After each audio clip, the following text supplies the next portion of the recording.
ਸਤਨਾਮ ਸ੍ਰੀ ਵਾਹਿਗੁਰੂ ਸਾਹਿਬ JIO. ਦੋਹਰਾ ਸੁਬੇਗ ਸਿੰਘ ਅਚਰਜ ਪਇਓ, ਬਹੁ ਦੁਖ ਪਾਇਓ ਚਿਤ। ਨਵਾਬ ਬੁਲਾਏ ਦਿਖਾ ਲਿਓ, ਦੀਨ ਆਵੇ ਤੁਝ ਪੁੱਤ। ਵਾਹਿਗੁਰੂ ਜੀ ਕਾ ਖਾਲਸਾ, ਵਾਹਿਗੁਰੂ ਜੀ ਕੀ ਫਤਿਹ। ਤੋ ਸੁਲਤਾਨ ਕਹਾ ਹੋ ਮੀਆਂ, ਤੇਰੀ ਕਵਨ ਵਡਾਈ। ਜੋ ਤੂੰ ਦੇਹ ਸੋ ਕਹਾ ਸੁਆਮੀ, ਮੈਂ ਮੂਰਖ ਕਹਿਣ ਨਾ ਜਾਈ। ਤੇਰੇ ਗੁਣ ਗਾਵਾਂ ਦੇਹ ਬੁਝਾਈ, ਜੈਸੇ ਸੱਚ ਮੈਂ ਰਹੋ ਰਜਾਈ। ਦਸਾਂ ਪਾਤਸ਼ਾਹੀਆਂ ਦੀ ਆਤਮਿਕ ਜਾਗਦੀ ਜੋਤ, ਹਾਜ਼ਰਾਂ ਹਜੂਰ ਜਹਰਾਂ ਜਹੂਰ, ਸਰਬ ਕਲਾ ਭਰਪੂਰ। ਚਵਰ ਛਤਰ ਤਖਤ ਦੇ ਮਾਲਕ ਸਤਿਗੁਰੂ ਸ੍ਰੀ ਗੁਰੂ ਗ੍ਰੰਥ ਸਾਹਿਬ ਜੀ ਮਹਾਰਾਜ ਜੀ ਦੀ ਪਵਿੱਤਰ ਪਾਵਨ ਹਜ਼ੂਰੀ 'ਚ ਪਿਛਲੇ ਪੈਰਾਂ ਦੇ ਸਜੇ ਹੋਏ ਦੀਵਾਨਾਂ 'ਚ ਹਾਜ਼ਰੀਆਂ ਭਰ ਕੇ ਆਪਣੇ ਜੀਵਨ ਨੂੰ ਸਫਲਾ ਬਣਾ ਰਹੀ ਗੁਰੂ ਕੀ ਸਾਜੀ ਔਰ ਨਿਵਾਜੀ ਹੋਈ ਗੁਰੂ ਕਾ ਖਾਸ ਰੂਪ ਗੁਰੂ ਖਾਲਸਾ ਸਾਧ ਸੰਗਤ ਜੀਓ, ਧੰਤਾ ਦੇ ਪਾਤਰ ਹੋ। ਸਤਿਗੁਰੂ ਨੌਵੇਂ ਪਾਤਸ਼ਾਹ ਜਗਤ ਗੁਰੂ ਸ੍ਰੀ ਗੁਰੂ ਤੇਗ ਬਹਾਦਰ ਸਾਹਿਬ ਜੀ ਦੀਆਂ ਖੁਸ਼ੀਆਂ ਪ੍ਰਾਪਤ ਕਰ ਰਹੇ ਹੋ। ਗੁਰੂ ਕੇ ਖਾਲਸੇ ਪੰਥ ਦਾ ਪਵਿੱਤਰ ਪਾਵਨ ਇਤਿਹਾਸ, ਸ਼੍ਰੀ ਗੁਰ ਪੰਥ ਪ੍ਰਕਾਸ਼ ਦੀ ਚੱਲ ਰਹੀ ਲੜੀਵਾਰ ਇਤਿਹਾਸ ਦੀ ਕਥਾ, ਜੋ ਸਰਦਾਰ ਰਤਨ ਸਿੰਘ ਜੀ ਹੋਣਾ ਨੇ ਬੜੇ ਪਿਆਰ ਸਤਿਕਾਰ ਸ਼ਰਧਾ ਸਹਿਤ ਲਿਖੀ ਹੈ। ਆਪ ਜੀ ਬਹੁਤ ਹੀ ਅਦਬ ਸਤਿਕਾਰ ਤੇ ਸ਼ਰਧਾ ਸਹਿਤ ਸਰਵਣ ਕਰ ਰਹੇ।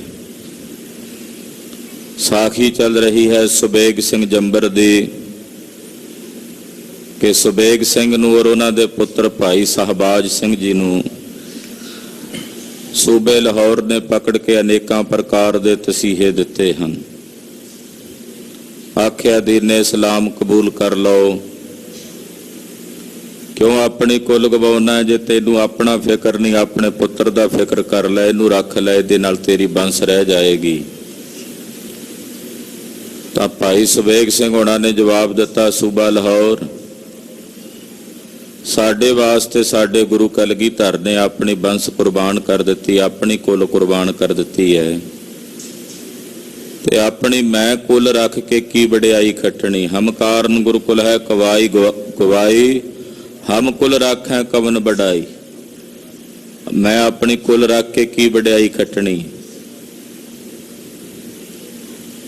ਸੂਬੇ ਲਾਹੌਰ ਨੇ ਚਰਖੜੀਆਂ ਤੇ ਚਾੜ ਕੇ ਅਨੇਕਾਂ ਤਸੀਹੇ ਦਿੱਤੇ, ਪਰ ਭਾਈ ਸੁਬੇਗ ਸਿੰਘ ਸ਼ਹਬਾਜ਼ ਸਿੰਘ ਨੇ ਇਹਨਾਂ ਦੀ ਨਹੀਂ ਮੰਨੀ, ਆਪਣੇ ਨਿਸ਼ਚੇ ਤੇ ਪੱਕੇ ਰਹੇ। ਸ਼ਹਬਾਜ਼ ਸਿੰਘ ਜੋ ਹਾਲੇ ਬਾਲਕ ਹੀ ਸੀ, ਉਹਨੂੰ ਸੁਬੇਗ ਸਿੰਘ ਨਾਲੋਂ ਵੱਖਰਾ ਕਰਕੇ ਤਸੀਹੇ ਦਿੱਤੇ।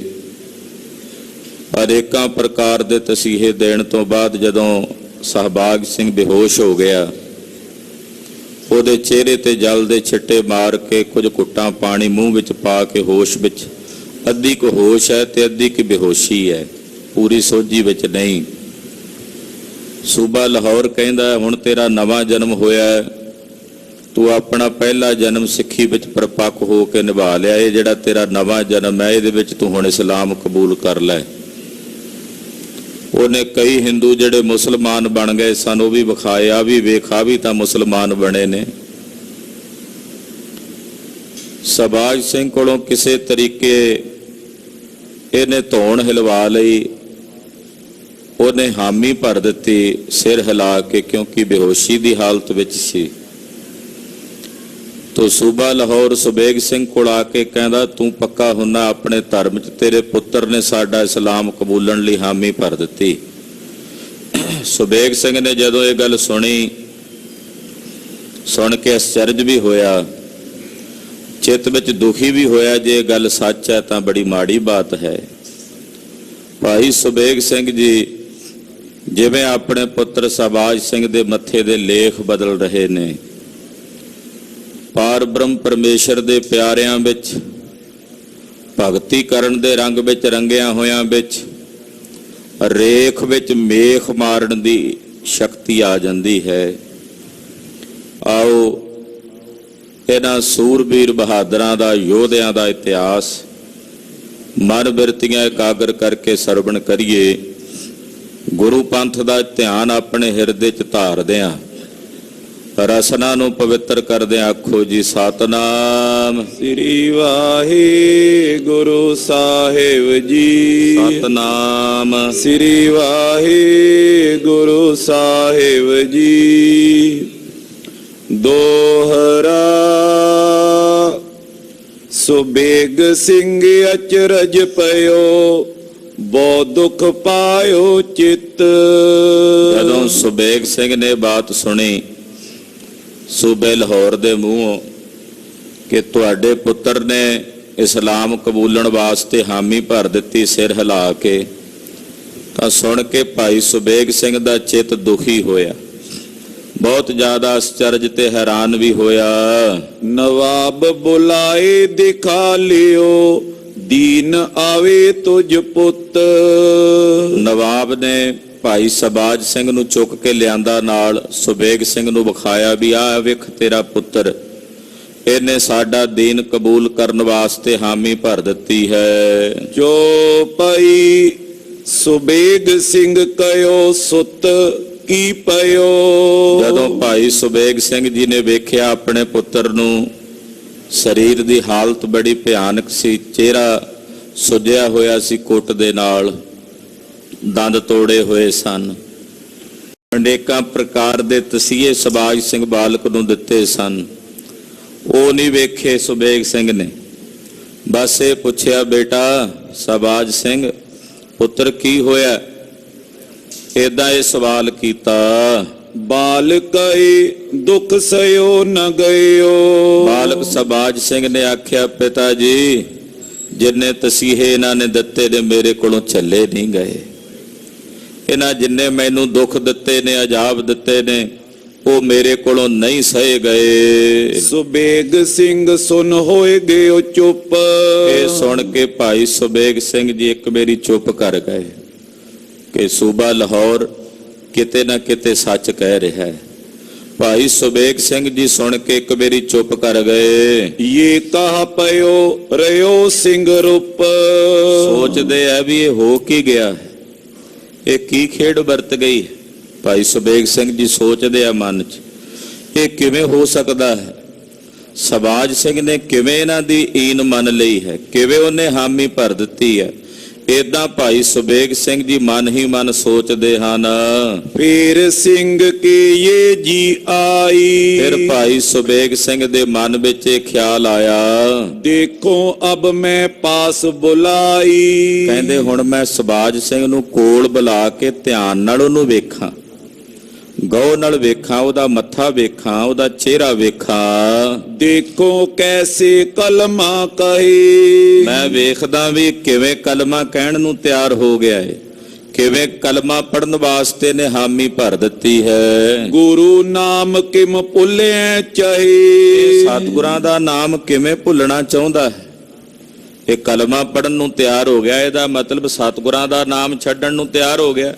ਇਹ ਕਿਵੇਂ ਸਤਿਗੁਰਾਂ ਦਾ ਨਾਮ ਛੱਡਣੇ ਨੂੰ ਤਿਆਰ ਹੋ ਗਿਆ, ਕਿਵੇਂ ਕਲਮਾ ਪੜਨ ਲਈ ਰਾਜੀ ਹੋ ਗਿਆ। ਨਵਾਬੇ ਤੇ ਲਿਓ ਪਾਸ ਬੁਲਾਈ। ਨਵਾਬ ਨੂੰ ਆਖਿਆ ਨਵਾਬ ਆ ਮੇਰੇ ਪੁੱਤਰ ਨੂੰ ਮੇਰੇ ਕੋਲ ਲਿਆਓ, ਕਿਉਂਕਿ ਭਾਈ ਸੁਬੇਗ ਸਿੰਘ ਜੀ ਨੂੰ ਵੀ ਬੰਨਿਆ ਹੋਇਆ ਸੀ ਵੀ ਇਹਨੂੰ ਮੇਰੇ ਕੋਲ ਲਿਆਓ, ਮੈਂ ਕੋਲ ਲਿਆ ਕੇ ਇਹਨੂੰ ਵੇਖਣਾ ਚਾਹੁੰਦਾ ਹਾਂ। ਸੁਬੇਗ ਸਿੰਘ ਨੇ ਤੈਂ ਸਮਝਾਈ। ਸੁਬੇਗ ਸਿੰਘ ਨੇ ਉਸ ਵੇਲੇ ਸਮਝਾਇਆ, ਕੋਲ ਬੁਲਾ ਕੇ ਆਪਣੇ ਪੁੱਤਰ ਨੂੰ ਆਪਣੇ ਕੋਲ ਸੱਦ ਕੇ ਸਮਝਾਇਆ। ਸਤਿਗੁਰ ਨਾਮ ਕਿਉਂ ਦਿਓ ਭੁਲਾਈ। ਕਹਿਣ ਲੱਗੇ ਬੇਟਾ ਸਹਬਾਜ ਸਿੰਘ ਤੂੰ ਸਤਿਗੁਰੂ ਕਲਗੀਧਰ ਦਾ ਨਾਮ ਕਿਵੇਂ ਭੁਲਾਣਾ ਚਾਹੁੰਦਾ, ਤੂੰ ਕਿਵੇਂ ਭੁਲਾਵੇਂਗਾ ਗੁਰੂ ਬਾਜਾਂ ਵਾਲੇ ਦੇ ਅੰਮ੍ਰਿਤ ਨਾਮ ਨੂੰ, ਜਿਨ੍ਹਾਂ ਨੇ ਆਪਣੇ ਚਾਰੇ ਪੁੱਤਰ ਸਾਡੇ ਤੋਂ ਕੁਰਬਾਨ ਕੀਤੇ ਨੇ।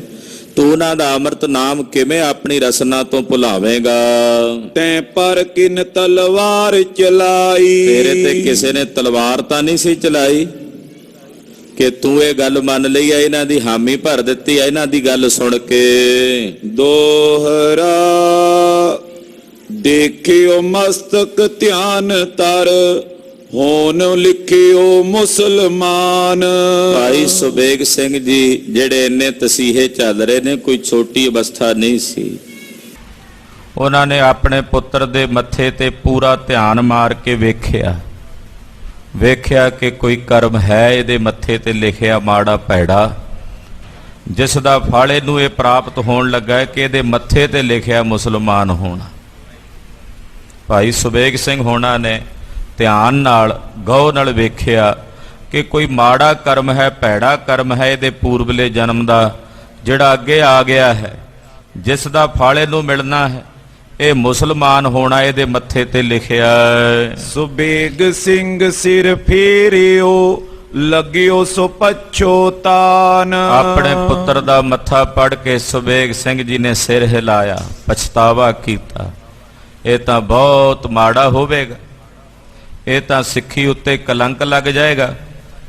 ਮਨ ਹੀ ਮਨ ਪਛਤਾਉਂਦੇ ਐ, ਸਿਰ ਧੁੰਨਦੇ ਭਾਈ ਸੁਬੇਗ ਸਿੰਘ ਜੀ। ਜੋ ਪਈ ਸੁਬੇਗ ਸਿੰਘ ਲਿਓ ਮਸਤਕ ਦੇਖ। ਆਪਣੇ ਪੁੱਤਰ ਦਾ ਸਾਬਾਜ ਸਿੰਘ ਦਾ ਮੱਥਾ ਭਾਈ ਸੁਬੇਗ ਸਿੰਘ ਜੀ ਨੇ ਵੇਖ ਲਿਆ।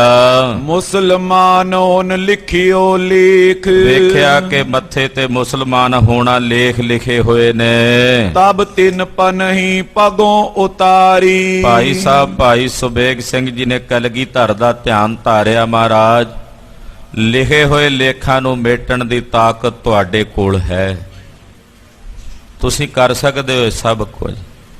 ਮਹਾਰਾਜ ਜੀ ਦਾ ਧਿਆਨ ਧਾਰ ਕੇ ਭਾਈ ਸਾਹਿਬ ਭਾਈ ਸੁਬੇਗ ਸਿੰਘ ਜੀ ਨੇ ਆਪਣੇ ਚਰਨਾਂ ਦਾ ਜੋੜਾ ਉਤਾਰਿਆ।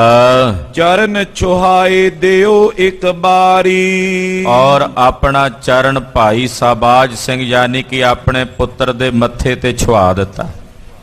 ਚਰਨ ਦੇ ਨਾਲ ਥੋੜੀ ਜੀ ਭੂਏ ਤੋਂ ਮਿੱਟੀ ਲੱਗੀ ਸੀ, ਧੂੜ ਲੱਗੀ ਸੀ, ਉਹ ਧੂੜ ਸਾਬਾਜ ਸਿੰਘ ਦੇ ਮੱਥੇ ਦੇ ਉੱਤੇ ਲੱਗੀ। ਆਪਣਾ ਚਰਨ ਸਾਬਾਜ ਸਿੰਘ ਦੇ ਮੱਥੇ ਦੇ ਨਾਲ ਛੁਆਇਆ। ਅਕਾਲ ਅਕਾਲ ਕਹਿ ਬਚਨੀ ਉਚਾਰਾ। ਔਰ ਆਖਿਆ ਅਕਾਲ ਸਤਿ ਸ੍ਰੀ ਅਕਾਲ, ਅਕਾਲ ਸਤਿ ਸ੍ਰੀ ਅਕਾਲ। ਭਾਈ ਸੁਬੇਗ ਸਿੰਘ ਨਾਲੇ ਆਪਣਾ ਚਰਨ ਸਾਬਾਜ ਸਿੰਘ ਦੇ ਮੱਥੇ ਨੂੰ ਛੁਆਉਂਦੇ, ਨਾਲੇ ਆਪਣੀ ਰਸਨਾ ਤੋਂ ਅਕਾਲ ਸਤਿ ਸ੍ਰੀ ਅਕਾਲ ਇਹ ਸ਼ਬਦ ਉਚਾਰਨ ਕਰਦੇ। ਮੇਟਿਓ ਖਾਲਸ ਲੇਖ ਵਿਕਾਰਾ। ਕਹਿੰਦੇ ਜਿਹੜੇ ਉਹ ਵਿਕਾਰੀ ਲੇਖ ਲਿਖੇ ਸੀ ਨਾ ਸਾਬਾਜ ਸਿੰਘ ਦੇ ਮੱਥੇ ਤੇ, ਭਾਈ ਸੁਬੇਗ ਸਿੰਘ ਦੇ ਚਰਨਾਂ ਦੇ ਛੂਹਣ ਨਾਲ ਉਹ ਲੇਖ ਉਸੇ ਵੇਲੇ ਮਿਟ ਕੇ ਬਦਲ ਗਏ।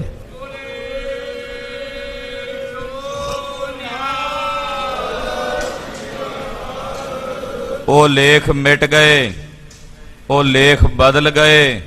ਹਾਂਜੀ, ਸਤਨਾਮ ਕਹਿ ਕਰਤਾ ਪੁਰਖ। ਨਾਲ ਮੂਲ ਮੰਤਰ ਦਾ ਪਾਠ ਕੀਤਾ ਭਾਈ ਸੁਬੇਗ ਸਿੰਘ ਜੀ ਨੇ।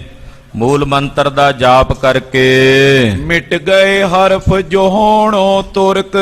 ਜਿਹੜੇ ਹਰਫ ਲਿਖੇ ਸੀ ਨਾ ਮੱਥੇ ਤੇ ਤੁਰਕ ਹੋਣ ਵਾਲੇ, ਉਹ ਹਰਫ, ਉਹ ਅੱਖਰ, ਉਹ ਲੇਖ ਮਿਟ ਗਏ। ਗੁਰੂ ਕੀ ਬਾਣੀ ਦੀ ਨਾਲ ਕਲਾ ਵਰਤ ਗਈ। ਪਇਓ ਖਾਲਸੋ ਤਿਸ ਕੇ ਮਾਥ। ਮੱਥੇ ਦੇ ਉੱਤੇ ਲਿਖੇ ਗਏ ਲੇਖ ਇਹ ਖਾਲਸਾ ਹੋਵੇਗਾ, ਇਹ ਖਾਲਸੇ ਤੋਂ ਕੁਰਬਾਨ ਹੋਵੇਗਾ। ਜਿਵੇਂ ਮਹਾਰਾਜ 6ਵੇਂ ਪਾਤਸ਼ਾਹ ਨੂੰ ਕਿਹਾ ਸੀ ਨਾ ਮਾਈ ਨੇ, ਉੱਥੇ ਨਹੀਂ ਲਿਖੇ ਮੇਰੇ ਭਾਗਾਂ 'ਚ ਪੁੱਤ ਤੇ ਇੱਥੇ ਲਿਖ ਦਿਓ, ਕਿਉਂਕਿ ਦੋਹਾਂ ਜਹਾਨਾਂ ਦੇ ਲਿਖਾਰੀ ਤਾਂ ਸਤਿਗੁਰੂ ਜੀ ਤੁਸੀਂ ਹੋ ਨਾ। ਤੋ ਗਰੀਬ ਨਵਾਜ ਸਾਹਿਬ ਜੀ ਨੇ ਉਹ ਕਲਾ ਵਰਤਾ ਦਿੱਤੀ। ਸ਼ੰਕਾ ਕੀਤਾ ਸੀ ਹਰੀਪੁਰ ਦੇ ਰਾਜੇ ਨੇ 5ਵੇਂ ਪਾਤਸ਼ਾਹ ਕੋਲ, ਲੇਖ ਨਾ ਮਿਟਈ ਹੈ ਸਖੀ ਜੋ ਲਿਖਿਆ ਕਰਤਾਰ, ਕਿ ਮੱਥੇ ਦੇ ਲਿਖੇ ਹੋਏ ਲੇਖ ਨਹੀਂ ਮਿਟਦੇ ਜਿਹੜੇ ਕਰਤਾਰ ਨੇ ਲਿਖ ਦਿੱਤੇ ਨੇ। ਕਹਿੰਦਾ ਫਿਰ ਮੈਂ ਗੁਰੂ ਦੀ ਸ਼ਰਨ ਚ ਕਾਹਨੂੰ ਆਉਣਾ। ਮਹਾਰਾਜ ਜੀ ਨੇ ਖੇਡ ਵਰਤਾਈ। ਰਾਤ ਨੂੰ ਰਾਜਾ ਸੁੱਤਾ ਹੈ, ਸੁੱਤਾ ਪਿਆ ਸੁਪਨੇ ਚ ਚੰਡਾਲ ਦੇ ਘਰ ਜੰਮਿਆ। ਮਰਨ ਤੋਂ ਬਾਅਦ ਕਈ ਜੂਨੀਆਂ ਭੋਗਣ ਤੋਂ ਬਾਅਦ ਚੰਡਾਲ ਦੇ ਘਰ ਜਨਮ ਕੇ ਵੱਡਾ ਹੋਇਆ, ਪਰਿਵਾਰ ਹੋਇਆ, ਬੱਚੇ ਹੋਏ ਨੇ, ਮੌਤ ਹੋ ਗਈ ਹੈ। ਰਾਤ ਬੀਤ ਗਈ, ਅਗਲੇ ਦਿਨ ਬੜਾ ਹੈਰਾਨ ਹੋ ਕੇ ਉੱਠਿਆ। 5ਵੇਂ ਪਾਤਸ਼ਾਹ ਕਹਿੰਦੇ ਰਾਜਾ ਚੱਲੀਏ ਸ਼ਿਕਾਰ ਤੇ। ਚੱਲ ਪਏ ਨਾਲ ਲੈ ਕੇ। ਉਸੇ ਚੰਡਾਲ ਦਾ ਟੱਬਰ ਜਿੱਥੇ ਰਾਤ ਨੂੰ ਇਹਨੇ ਸੁਪਨੇ 'ਚ ਜਿਹੜਾ ਵੇਖਿਆ ਸੀ ਉਹ ਪ੍ਰਤੱਖ ਪੇ ਨਜ਼ਰ ਆਉਣ। ਉਹ ਆਖਣ ਸਾਡਾ ਬਾਪੂ ਰਾਜਿਆਂ ਵਾਲੇ ਕੱਪੜੇ ਪਾ ਕੇ ਆ ਗਿਆ। ਇਹ ਆਖੇ ਨਹੀਂ ਮੈਂ ਤਾਂ ਹਰੀਪੁਰ ਦਾ ਰਾਜਾ ਹਾਂ। ਉਹ ਆਖਣ ਨਹੀਂ ਤੂੰ ਤਾਂ ਸਾਡਾ ਬਾਪੂ ਹੈ। ਉਹਨਾਂ ਨੇ ਫੜ ਲਿਆ ਇਹਨਾਂ ਨੂੰ, ਪੰਜਵੇਂ ਪਾਤਸ਼ਾਹ ਉੱਥੇ ਪਹੁੰਚ ਗਏ। ਮਹਾਰਾਜ ਜੀ ਆਖਿਆ ਤੁਹਾਡਾ ਜਿਹੜਾ ਚੰਡਾਲ ਮਰਿਆ ਉਹਨੂੰ ਤੁਸੀਂ ਦੱਬਿਆ ਵੇਖ ਲਓ ਵੀ ਉਹ ਹੈ ਉੱਥੇ। ਜਦੋਂ ਵੇਖਿਆ ਤੇ ਉੱਥੇ ਦੱਬਿਆ ਹੋਇਆ ਵੀ ਫਿਰ ਇਹਨੂੰ ਛੱਡਿਆ। ਕਹਿਣ ਲੱਗਾ ਮਹਾਰਾਜ ਇਹ ਤਾਂ ਸਾਰੇ ਸੰਬੰਧੀ ਮੇਰੇ ਰਾਤ ਸੁਪਨੇ ਵਿੱਚ ਆਏ ਸਨ। ਸੁਪਨੇ ਵਿੱਚ ਮੇਰਾ ਇਹ ਪਰਿਵਾਰ ਸੀ, ਜਾਗਦਿਆਂ ਕਿਵੇਂ ਹੋ ਗਿਆ? ਮਹਾਰਾਜ ਜੀ ਕਹਿੰਦੇ ਤੂੰ ਸ਼ੰਕਾ ਕੀਤਾ ਸੀ ਗੁਰੂ ਲੇਖ ਕਿਵੇਂ ਮਿਟੇਗਾ। ਤੂੰ ਇਹ ਜਨਮ ਭੋਗਣਾ ਸੀ, ਇਸ ਜੂਨੀ ਵਿੱਚ ਭਟਕਣਾ ਸੀ, ਇਹ ਸਾਰਾ ਜਨਮ ਤੈਨੂੰ ਬਤੀਤ ਕਰਨਾ ਪੈਣਾ ਸੀ। ਤੂੰ ਗੁਰੂ ਨਾਨਕ ਦੇ ਘਰ ਦੀ ਸ਼ਰਨ ਆ ਗਿਆ, ਇਸ ਕਰਕੇ ਤੇਰਾ ਉਹ ਜਨਮ ਅਸੀਂ ਸੁਪਨੇ ਵਿੱਚ ਕੱਟ ਦਿੱਤਾ ਹੈ। ਗੁਰੂ ਵਿੱਚ ਇਹ ਸਮਰੱਥਾ ਹੈ, ਗੁਰੂ ਐਸਾ ਕਰ ਸਕਦਾ ਹੈ। ਤੇ ਗੁਰੂ ਕੇ ਸਿੱਖਾਂ ਵਿੱਚ ਗੁਰੂ ਕੀ ਕਲਾ ਵਰਤ ਜਾਂਦੀ ਹੈ। ਜਦੋਂ ਸਿੱਖ ਗੁਰੂ ਦਾ ਆਸਰਾ ਲੈ ਲੈਂਦਾ, ਗੁਰੂ ਦੇ ਚਰਨਾਂ ਦੀ ਓਟ ਲੈ ਲੈਂਦਾ। ਭਾਈ ਸਾਹਿਬ ਭਾਈ ਸੁਬੇਗ ਸਿੰਘ ਜੀ ਦੇ ਮੂਲ ਮੰਤਰ ਦਾ ਪਾਠ ਕੀਤਾ, ਨਾਲ ਚਰਨ ਛੁਆਇਆ ਇਹਦੇ ਮੱਥੇ ਨਾਲ, ਆਪਣੇ ਪੁੱਤਰ ਸਬਾਗ ਸਿੰਘ ਦੇ ਮੱਥੇ ਨਾਲ। ਜਿਹੜੇ ਤੁਰਕ ਹੋਣ ਵਾਲੇ ਲੇਖ ਲਿਖੇ ਸੀ ਉਹ ਮਿਟ ਗਏ, ਉਹਨਾਂ ਦੀ ਥਾਵਾਂ ਤੇ ਲੇਖ ਲਿਖੇ ਗਏ। ਇਹ ਖਾਲਸਾ ਹੋਵੇਗਾ ਤੇ ਖਾਲਸੇ ਤੋਂ ਆਪਣਾ ਆਪ ਕੁਰਬਾਨ ਕਰੇਗਾ। ਹੈ ਜਗ ਮੈਂ ਇਹ ਬਾਤ ਬਖਿਆਤ। ਭਾਈ ਰਤਨ ਸਿੰਘ ਜੀ ਕਹਿੰਦੇ ਇਹ ਬਾਤ ਸਾਰੇ ਜਗਤ ਦੇ ਵਿੱਚ ਪ੍ਰਗਟ ਹੈ। ਸੰਤ ਚਾਹੇ ਤੋ ਮੇਟੈ ਲੇਖ, ਸੰਤ ਰੇਖ ਮੈਂ ਮਾਰੇ ਮੇਖ। ਭਾਈ ਰਤਨ ਸਿੰਘ ਜੀ ਕਹਿੰਦੇ ਸੰਸਾਰ ਵਿੱਚ ਇਹ ਗੱਲ ਪ੍ਰਗਟ ਹੈ ਕਿ ਜੇ ਸੰਤ ਚਾਹੁਣ, ਮਹਾਤਮਾ ਚਾਹੁਣ ਤੇ ਲੇਖ ਮੇਟ ਸਕਦੇ ਨੇ। ਇਹ ਕਹਾਵਤ ਜਗਤ ਵਿੱਚ ਪ੍ਰਸਿੱਧ ਹੈ ਕਿ ਸੰਤ ਰੇਖ ਵਿੱਚ ਮੇਖ ਮਾਰ ਦਿੰਦੇ ਹਨ। ਕਹਾਵਤ ਹੈ ਨਾ ਕਿ ਸੰਤ ਰੇਖ ਮੈਂ ਮਾਰਿਆ ਮੇਖ। ਇਹ ਕਹਾਵਤ ਸਾਰੇ ਜਗਤ ਦੇ ਵਿੱਚ ਪ੍ਰਗਟ ਹੈ। ਦੋਹਰਾ ਤਬ ਨਵਾਬ ਨੇ ਦੇਖਿਓ ਐਸੋ ਕਰਤ ਖਿਆਲ। ਨਵਾਬ ਨੇ ਵੇਖਿਆ ਸੁਬੇਗ ਸਿੰਘ ਨੂੰ ਇਸ ਤਰ੍ਹਾਂ ਕਰਦਿਆਂ ਵੀ ਇਹ ਕਰ ਕੀ ਰਿਹਾ। ਆਪਣੇ ਪੁੱਤਰ ਦੇ ਮੱਥੇ ਦੇ ਉੱਤੇ ਪੈਰ ਛੁਆਉਂਦਾ, ਮੂੰਹ ਤੋਂ ਕੁਝ ਪੜ ਰਿਹਾ ਮੂਲ ਮੰਤਰ।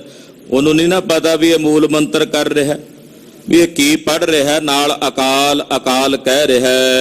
ਇਹ ਕਿਆ ਕੀਓ ਸੁਬੇਗ ਸਿੰਘ ਪਗ ਲਾਏ ਮਸਤਕ ਨਾਲ। ਸੁਬੇਗ ਸਿੰਘ ਨੇ ਕੀਤਾ ਕੀ? ਆਪਣੇ ਪੁੱਤਰ ਦੇ ਮੱਥੇ ਨਾਲ ਆਪਣਾ ਪੈਰ ਛੁਆਇਆ, ਆਪਣਾ ਚਰਨ ਲਾ ਦਿੱਤਾ ਹੈ। ਜੋ ਪਈ ਸੁਬੇਗ ਸਿੰਘ ਤਵ ਐਸੇ ਉਚਾਰੇ। ਭਾਈ ਸੁਬੇਗ ਸਿੰਘ ਜੀ ਉਸ ਵੇਲੇ ਬੋਲੇ, ਮੇਟਿਓ ਲੇਖ ਜੋ ਲਿਖਾ ਲਿਲਾਰੇ। ਕਹਿੰਦੇ ਉਹ ਸੂਬਾ ਲਾਹੌਰ ਸੁਣ, ਇਹਦੇ ਮੱਥੇ ਤੇ ਜਿਹੜੇ ਲੇਖ ਲਿਖੇ ਸੀ ਨਾ ਤੁਰਕ ਹੋਣ ਦੇ, ਉਹ ਮੈਂ ਮੇਟ ਦਿੱਤੇ ਨੇ ਗੁਰੂ ਦੀ ਕਿਰਪਾ ਨਾਲ। ਉਹ ਲੇਖ ਇਹਦੇ ਮੇਟ ਦਿੱਤੇ ਹਨ। ਨਵਾਬ ਕਈ ਇਹ ਝੂਠੀ ਗੱਲ। ਨਵਾਬ ਕਹਿੰਦਾ ਇਹ ਕਿਵੇਂ ਹੋ ਸਕਦਾ, ਇਹ ਗੱਲ ਝੂਠੀ ਹੈ ਤੇਰੀ, ਮੈਂ ਨਹੀਂ ਮੰਨਦਾ। ਸਿੰਘ ਕਈ ਪੁੱਛ ਲੜਕੇ ਚੱਲ। ਭਾਈ ਸੁਬੇਗ ਸਿੰਘ ਜੀ ਕਹਿੰਦੇ ਨਾ ਮੰਨ, ਪੁੱਛ ਲੈ ਇਹਨੂੰ। ਜਿਹਨੇ ਪਹਿਲਾਂ ਹਾਮੀ ਭਰੀ ਸੀ ਹੁਣ ਇਹਨੂੰ ਪੁੱਛ ਕਿ ਇਹ ਤੇਰੇ ਇਸਲਾਮ ਨੂੰ ਕਬੂਲਣ ਨੂੰ ਰਾਜੀ ਹੈ। ਪੁੱਛ ਇਹਨੂੰ ਇਹ ਕੀ ਜਵਾਬ ਦਿੰਦਾ ਹੈ। ਤਬ ਨਵਾਬ ਉੱਠ ਲੜਕਾ ਟੋਹਾ। ਉਹਨੇ ਜਾ ਕੇ ਭਾਈ ਸਬਾਗ ਸਿੰਘ ਨੂੰ ਚੁੱਕਿਆ, ਥੱਲੇ ਜ਼ਮੀਨ ਤੇ ਹੀ ਸੀ ਡਿੱਗਾ।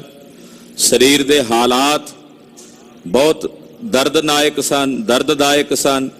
ਹਿਲਾ ਕੇ ਟੋਹ ਕੇ ਪੁੱਛਿਆ, ਲੜਕੇ ਕੋ ਕਛ ਲਗੇ ਨ ਮੋਹਾ।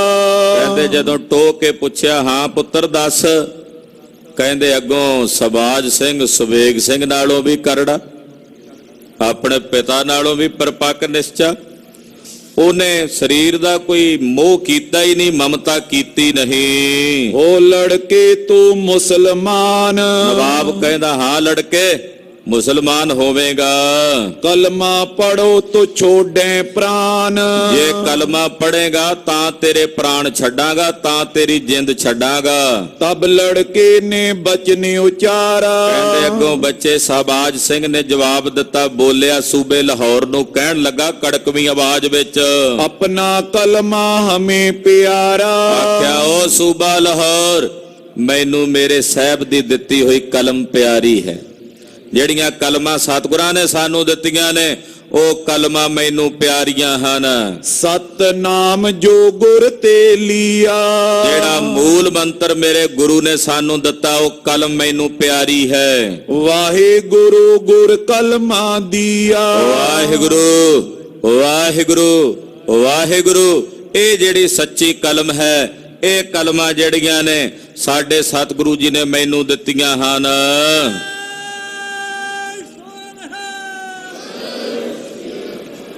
ਤਬ ਨਵਾਬ ਮਨ ਆਇਓ ਰੋਸ। ਕਹਿੰਦੇ ਨਵਾਬ ਇੱਕਦਮ ਅੱਗ ਭੰਬੂੜਾ ਹੋ ਗਿਆ ਵੀ ਚੰਗਾ ਭਲਾ ਮੰਨਿਆ ਮਨਾਇਆ ਫਿਰ ਮੁੱਕਰ ਗਿਆ। ਬੜਾ ਹੈਰਾਨ ਹੋਇਆ, ਉਹਨੇ ਬੜਾ ਗੁੱਸਾ ਖਾਦਾ। ਮਾਰੋ ਲੜਕੇ ਕੋ ਕਰ ਜੋਸ਼। ਕਹਿੰਦਾ ਜਿੰਨਾ ਪਹਿਲਾਂ ਮਾਰਿਆ ਉਹਦੇ ਨਾਲੋਂ ਦੁੱਗਣਾ ਮਾਰੋ ਹੁਣ ਇਹਨੂੰ, ਉਹਦੇ ਨਾਲੋਂ ਦੁੱਗਣਾ ਮਾਰੋ ਹੁਣ ਚੰਗੀ ਤਰ੍ਹਾਂ ਜੋਸ਼ ਨਾਲ। ਆਗੇ ਤੇ ਚੌਗੁਣ ਦੁੱਖ ਦੀਆ। ਜਿੰਨਾ ਪਹਿਲਾਂ ਮਾਰਿਆ ਸੀ ਕੱਲ ਸੁਣਿਆ ਹੀ ਆਪ ਨੇ, ਕਦੇ ਲੱਤਾਂ ਪਾੜਦੇ ਸਨ, ਕਦੇ ਲੱਤ ਪਕੜ ਕੇ ਘੁਮਾ ਕੇ ਸੁੱਟਦੇ ਸਨ, ਕਦੇ ਦੰਦਾਂ ਦੇ ਨਾਲ ਚੱਕ ਵੱਢਦੇ ਸੀ, ਕਦੇ ਨੂੰਦਰਾ ਮਾਰਦੇ ਸੀ, ਕਦੇ ਡਾਂਗ ਲੈ ਕਰਕੇ ਮੂੰਹ ਦੇ ਉੱਤੇ ਦੰਦਾਂ ਦੇ ਉੱਤੇ ਮਾਰਦੇ ਸਨ, ਥੋਨਿਆਂ ਦੇ ਉੱਤੇ ਮਾਰ ਕੇ ਡਾਂਗਾ ਮੁੱਕੇ ਭੰਨਦੇ ਸਨ। ਅੱਜ ਕਹਿੰਦੇ ਪਹਿਲੇ ਉਸ ਨਾਲੋਂ ਵੀ 4 ਗੁਣਾ ਵੱਧ ਤਸੀਹੇ ਦਿੱਤੇ। ਲੜਕੇ ਕੇ ਚਿਤ ਸੁਖ ਸੋਥੀਆ। ਪਰ ਹੁਣ ਸ਼ਹਬਾਜ਼ ਸਿੰਘ ਇੱਕ ਐਸੀ ਅਵਸਥਾ 'ਚ ਚਲਾ ਗਿਆ ਜਿੱਥੇ ਇਹਨਾਂ ਵੱਲੋਂ ਦਿੱਤੇ ਜਾਣ ਵਾਲੇ ਤਸੀਹੇ ਉਹਨੂੰ ਦੁੱਖ ਨਹੀਂ ਪੇ ਦਿੰਦੇ। ਉਹ ਆਤਮਿਕ ਸੁੱਖ ਦੇ ਖੇੜੇ ਦੇ ਆਨੰਦ ਵਿੱਚ ਜਾ ਟਿਕਿਆ ਹੈ। ਜਿੱਥੇ ਜੋ ਨਰ ਦੁੱਖ ਮੈਂ ਦੁੱਖ ਨਹੀਂ ਮੰਨੈ, ਸੁਖ ਸਨੇਹ ਅਰ ਭੈ ਨਹੀਂ ਜਾਕੈ, ਕੰਚਨ ਮਾਟੀ ਮਾਨੈ। ਐਸੀ ਅਵਸਥਾ ਵਿੱਚ ਬਾਲਕ ਸ਼ਹਬਾਜ਼ ਸਿੰਘ ਜਾ ਪਹੁੰਚਿਆ ਹੈ। ਜਿਮ ਪ੍ਰਹਿਲਾਦ ਨ ਮਾਨਿਓ ਦੁੱਖ। ਜਿਵੇਂ ਪ੍ਰਹਿਲਾਦ ਨੂੰ ਤਸੀਹੇ ਦਿੱਤੇ ਸੀ ਨਾ ਉਹਦੇ ਬਾਪ ਨੇ, ਉਹਨੇ ਦੁੱਖ ਨਹੀਂ ਸਨ ਮੰਨੇ। ਐਸੇ ਬਾਲਕ ਲਾਗੇ ਸੁਖ। ਇਹ ਜਿੰਨੇ ਦੁੱਖ ਦਿੰਦੇ ਆ ਬਾਲਕ ਨੂੰ ਫੁੱਲਾਂ ਵਾਂਗੂ ਲੱਗਦੇ ਆ। ਇਹਨਾਂ ਵੱਲੋਂ ਮਾਰੇ ਜਾਣ ਵਾਲੀਆਂ ਚਪੇੜਾਂ ਡਾਂਗਾ ਇਦਾਂ ਜਾਪਦੇ ਆ ਸ਼ਹਬਾਜ਼ ਸਿੰਘ ਨੂੰ ਜਿਵੇਂ ਮੇਰੇ ਤੇ ਫੁੱਲਾਂ ਦੀ ਵਰਖਾ ਕਰ ਰਹੇ ਨੇ। ਇਹੋ ਜੀ ਅਵਸਥਾ ਸ਼ਹਬਾਜ਼ ਸਿੰਘ ਦੀ ਬਣ ਗਈ। ਜਿਉਂ ਜਿਉਂ ਬਾਲਕ ਚੋਟਾਂ ਲਾਵੇ। ਜਿਵੇਂ ਜਿਵੇਂ ਇਸ ਬਾਲਕ ਨੂੰ ਚੋਟਾਂ ਮਾਰਦੇ ਨੇ, ਜਿਵੇਂ ਜਿਵੇਂ ਇਸ ਬਾਲਕ ਨੂੰ ਤਸੀਹੇ ਅਜਾਬ ਦਿੰਦੇ ਹਨ, ਤਿਮ ਤਿਮ ਲੜਕੇ ਸੁਖ ਸੋ ਪਾਵੇ। ਤਿਵੇਂ ਤਿਵੇਂ ਇਸ ਬਾਲਕ ਸ਼ਹਬਾਜ਼ ਸਿੰਘ ਨੂੰ ਉਹਨਾਂ ਦੇ ਦਿੱਤੇ ਤਸੀਹੇ ਸੁਖਦਾਈ ਪ੍ਰਤੀਤ ਹੁੰਦੇ ਨੇ। ਮਾਰਤ ਮਾਰਤ ਵੈ ਥਕ ਗਏ। ਮਾਰਦਿਆਂ ਮਾਰਦਿਆਂ ਹੰਬ ਗਏ ਜਲਾਦ, ਉਹ ਥੱਕ ਗਏ, ਪਸੀਨੋ ਪਸੀਨੀ ਹੋ ਗਏ। ਯਤਨ ਤਿਨਾ ਕੇ ਸਭ ਮੁੱਕ ਗਏ। ਜਿੰਨੇ ਉਹਨਾਂ ਦੇ ਮਾਰਨ ਕੁੱਟਣ ਦੇ ਯਤਨ ਸਨ ਉਹ ਸਾਰੇ ਯਤਨ ਮੁੱਕ ਗਏ। ਤਬ ਨਵਾਬ ਕੇ ਇਹ ਚਿਤ ਆਈ। ਨਵਾਬ ਉਸ ਵੇਲੇ ਸੋਚਦਾ, ਮਨ ਚ ਕਹਿਣ ਲੱਗਾ, ਜਾਦੂ ਕੀ ਇਨ ਜੁਗਤ ਲਗਾਈ। ਕਹਿੰਦੇ ਜਾਪਦਾ ਸੁਬੇਗ ਸਿੰਘ ਨੇ ਕੋਈ ਜਾਦੂ ਕਰ ਦਿੱਤਾ ਇਹਦੇ ਤੇ। ਮੂੰਹ ਤੋਂ ਮੰਤਰ ਜਿਹਾ ਤਾਂ ਪੜਦਾ ਸੀ, ਉਹ ਜਾਦੂ ਟੂਣੇ ਦਾ ਹੀ ਹੋਣਾ ਵੀ ਇਹਨੇ ਕੋਈ ਜਾਦੂ ਕਰ ਦਿੱਤਾ। ਪਤਾ ਨਹੀਂ ਇਹੋ ਜਿਹਾ ਕੀ ਜਾਦੂ ਕੀਤਾ ਹੈ। ਚੰਗਾ ਭਲਾ ਮੰਨਿਆ ਹੋਇਆ ਸੀ ਸ਼ਹਬਾਜ਼ ਸਿੰਘ ਸਾਡੀ ਗੱਲ, ਇੱਕਦਮ ਫੇਰ ਮੁੱਕਰ ਗਿਆ। ਇਹ ਹੋਇਆ ਕੀ ਹੈ? ਇਹਦੇ ਬਾਪ ਸੁਬੇਗ ਸਿੰਘ ਨੇ ਕੋਈ ਜਾਦੂ ਕੀਤਾ। ਕਾਜ਼ੀ ਮੁੱਲਾ ਲਏ ਮੰਗਾਈ। ਨਵਾਬ ਨੇ ਉਸੇ ਵੇਲੇ ਕਾਜੀ ਤੇ ਮੌਲਵੀ ਸੱਦੇ, ਮੁਲਾਣੇ ਸੱਦੇ। ਜਾਂ ਕੋ ਜਾਦੂ ਦਿਓ ਹਟਾਈ। ਕਹਿਣ ਲੱਗੇ ਤੁਸੀਂ ਪੜੋ ਕਲਮਾ, ਇਹਦੇ ਤੇ ਜਾਦੂ ਕੀਤਾ, ਉਹ ਜਾਦੂ ਹਟਾ ਦਿਓ ਇਹਦੇ ਤੇ। ਜਿਹੜਾ ਬੱਚਾ ਹੈ ਸ਼ਹਬਾਜ਼ ਸਿੰਘ, ਇਹਦੇ ਤੇ ਤੁਸੀਂ ਆਪਣੀਆਂ ਕਲਮਾਂ ਪੜ ਕੇ ਇਹਦੇ ਤੇ ਕੀਤਾ ਜਾਦੂ, ਉਹ ਜਾਦੂ ਟੂਣਾ ਹਟਾ ਦਿਓ। ਕਲਾਮ ਇਲਮ ਕੁਛ ਲਾਵੋ ਤਾਣ। ਤੁਸੀਂ ਲਾਓ ਆਪਣੇ ਕਲਾਮ ਦਾ ਜ਼ੋਰ, ਲਾਓ ਕਿਸੇ ਆਪਣੇ ਇਲਮ ਦਾ ਜ਼ੋਰ, ਜਿਹੜੇ ਇਲਮ ਤੁਸੀਂ ਜਾਣਦੇ ਹੋ। ਚਲਾਓ ਆਪਣੇ ਕਾਲੇ ਪੀਲੇ ਚਿੱਟੇ ਇਲਮ ਜਿਹੜੇ ਹਨ ਤੁਹਾਡੇ ਕੋਲ। ਜਾਂ ਤੇ ਹੋਵੇ ਮੁਸਲਮਾਨ। ਜਿਹਦੇ ਨਾਲ ਇਹ ਬਾਲਕ ਮੁਸਲਮਾਨ ਹੋ ਜੇ। ਚੰਗਾ ਭਲਾ ਮੰਨ ਗਿਆ ਸੀ ਸੁਬੇਗ ਸਿੰਘ ਨੇ ਕੋਈ ਟੂਣਾ ਕੀਤਾ, ਤੁਸੀਂ ਚਲਾਓ ਕੋਈ ਆਪਣਾ ਕਾਲਾ ਇਲਮ, ਤੁਸੀਂ ਚਲਾਓ ਕੋਈ ਆਪਣਾ ਬੰਗਾਲੀ ਜਾਦੂ ਜਿਹੜੇ ਲੋਕਾਂ ਨੂੰ ਕਹਿੰਦੇ ਫਿਰਦੇ ਜੇ। दोहरा जीतो इल्म कलाम के करत गए सब हार। ਉਹ ਹੁਣ ਇਲਮ ਪੜ੍ਹਦੇ ਆ, ਕਾਲੇ ਪੀਲੇ ਜਿਹੜੇ ਆਉਂਦੇ ਆ ਉਹਨਾਂ ਨੂੰ, ਕੋਈ ਲਾਲ ਇਲਮ ਤੇ ਕਾਲੇ ਇਲਮ ਤੇ ਚਿੱਟੇ ਇਲਮ, ਇਲਮਾਂ ਦੇ ਵੀ ਰੰਗ ਬਣਾਏ ਹੋਏ ਇਹਨਾਂ ਨੇ। ਉਹ ਪੜ੍ਹੇ ਸਾਰੇ ਇਲਮ ਜਿਹੜੇ ਆਉਂਦੇ ਸੀ। ਸਬਾਗ ਸਿੰਘ ਨੂੰ ਇੱਕੋ ਹੀ ਇਲਮ ਆਉਂਦਾ ਸੀ, ਗੁਰੂ ਨਾਨਕ ਸਾਹਿਬ ਦਾ ਮੂਲ ਮੰਤਰ। ਉਹ ਮੂਲ ਮੰਤਰ ਪੜ੍ਹਦਾ, ਇਹ ਆਪਣੇ ਇਲਮ ਪੜ੍ਹਦੇ ਨੇ। ਹੁਣ ਜਿੱਥੇ ਮੂਲ ਮੰਤਰ ਦਾ ਜਾਪ ਹੋਵੇ ਉੱਥੇ ਦੁਨੀਆ ਦਾ ਕੋਈ ਇਲਮ ਚੱਲ ਹੀ ਨਹੀਂ ਸਕਦਾ।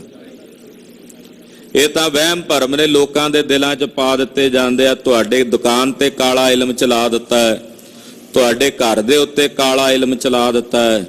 ਤੁਸੀਂ ਹੁਣ ਆਹ ਕਰੋ, ਤੁਹਾਡੇ ਤੇ ਮੈਂ ਆਹ ਚਿੱਟਾ ਇਲਮ ਕਰਨ ਲੱਗਾ।